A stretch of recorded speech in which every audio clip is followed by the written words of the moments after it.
എന്തൊക്കെ പറഞ്ഞാലും ഏതൊക്കെ വലിയ ഐസ്ക്രീം വന്നാലും ഈ ഒരു സിപ്പപ്പിൻ്റെ ടേസ്റ്റിൻ്റെ മുന്നിൽ മുട്ടൂത്തും.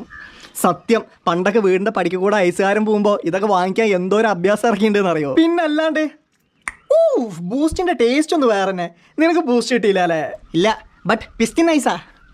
നടക്ക്, കരയാണ്ട് നടക്കങ്ങട്. അമ്മ എനിക്ക് ആ മാമന്മാര് കഴിക്കണ ഐസ് വേണോ? വാങ്ങിത്താ പ്ലീസ്. എടാ, അതൊക്കെ അഴുക്കുചാലിൽ വെള്ളം എടുത്ത് കളർ കൂട്ടി ഉണ്ടാക്കുന്ന വൃത്തിയായിട്ട സാധനങ്ങളാ. അതൊക്കെ കഴിച്ചാൽ മലേറിയ, കോളറ, ഡയറിയ, ഡിസൂസ തുടങ്ങിയ അസുഖങ്ങളൊക്കെ വന്ന് കിടക്കും. അസുഖങ്ങൾ വന്ന് കിടക്കണോ? നിനക്ക് കിടക്കണോന്ന്? വേണ്ട. ആ, എന്നാ നടക്ക്. അയ്യേ അപ്യൈസ്.